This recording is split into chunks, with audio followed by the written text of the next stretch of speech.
Hey guys, it's me, Mike. Gee, what's going on? I actually ended my day pretty early. Actually thought about continuing driving. I had about 3 hours or so left. Three, three, 3 hours or so left on my clock, and I was actually driving by here. This is actually a casino behind me, but it's not the word casino that got me interested. It was this huge parking lot with no trucks around it, and you know, easy access in and out. So it's cool. Beautiful view. I don't see too many reefer units around here. Maybe later on, but I'm not too sure if I could stay here tonight. I think I can, as long as I'm a customer. But other than that, I'm here for the buffet. The word buffet caught my attention, so a nice warm cooked meal is something that, being on the road, you start appreciating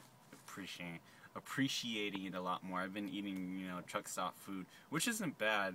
They got healthy food like sandwiches. My favorite so far is the tuna salad sandwiches with the whole wheat grain, and what's the other one? The chicken salad sandwich with the cranberries in them. Those are pretty good too. So I've been enjoying those. But that's all I've been eating. I have granola here in the truck, and for early in the morning when I don't have time to eat, so I just rub those down with my vitamins, and I'm good to go. Other than that, not a lot of warm cooked meals. As you can see, I put my cooler on the passenger seat, and I buckled it in because it started getting a little crowded. I shouldn't have brought my my rollaway bag. I should have just brought a duffel bag or something because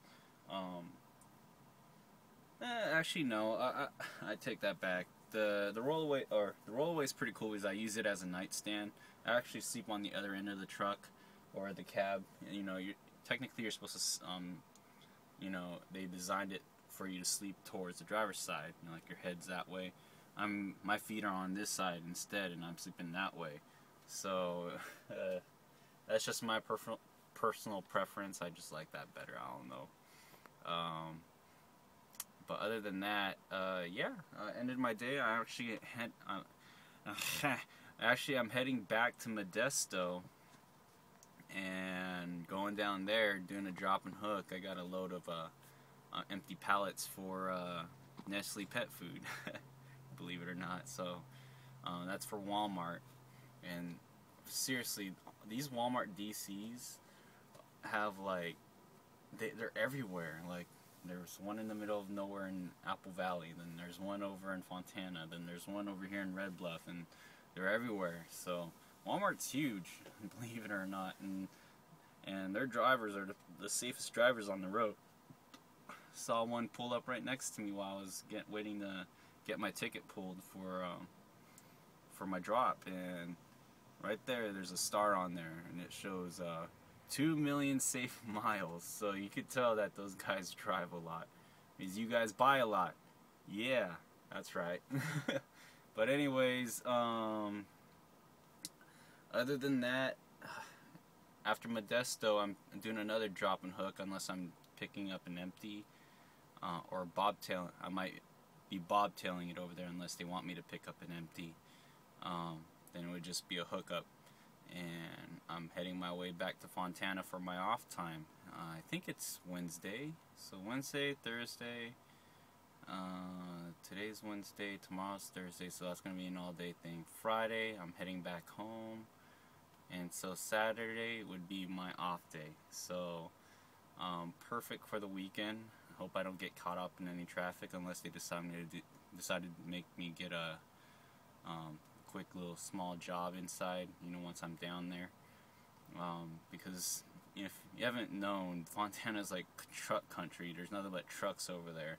All the distribution centers are over there for Southern California.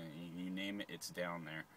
But so anyways, I think that's about it. Oh yeah, today was raining. Probably the worst rainstorm I've ever been in. bar none, even in a car.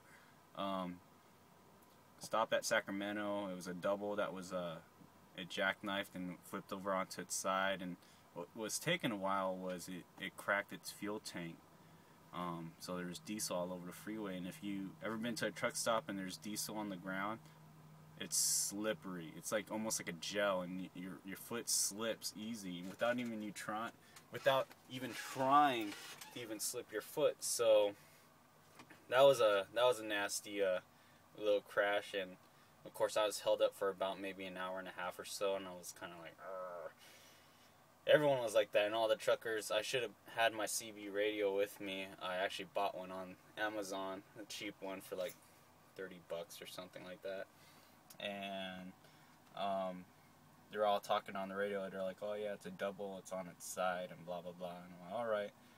And finally, you know, they pushed all the traffic to the right, and we moved on. But the rain was just horrible. It was just raining cats and dogs. I can't really say that, but it was raining hard. And for a good 2 hours, I was just in this nasty storm on and off. And I come up again on another accident, and this time it was like a regular car, and it crashed by itself. It slammed into a barrier or something. Obviously, the guy was driving too fast. And after that, I see one half of a double on the side with the load still strapped onto it. So thumbs up for a good load securement for the skateboard guys. Skateboard is the flatbeds, and, you know, guys that haul construction equipment, wood, anything you name it, construction, they call them skate, and like they look like a skateboard. So yeah, it was half of a double. It was jackknifed, the axles were bent, so obviously they towed the main tractor, and the main double that was hooked to the tractor, it was already gone. So I felt sorry for that guy, and that accident was already cleared up. But as you can tell, it was a nasty storm. So that many accidents in that, you know, short of a span on my way up, it means that most people don't really care about the speed, you know, that they're traveling when they're in adverse weather. So like me, after I saw that first accident, and it was still it was raining harder than, you know, the previous couple hours I was driving, I slowed down. It was hard to keep the speed below 50, or yeah, below 55. I see myself creeping to like 60, and I'm like, I have to go back down to 55, 50. So I was traveling around 50-ish, like, you know, go up and down, you know, with the hills and stuff like that. But 50 was my average. I see trucks blowing past me at like 60, 65. I'm like, well, didn't you guys just see the other accident back there? And they were the doubles, too. Doubles are more prone to be more squirrely compared to like a straight 53-footer or 48 or whatever. But,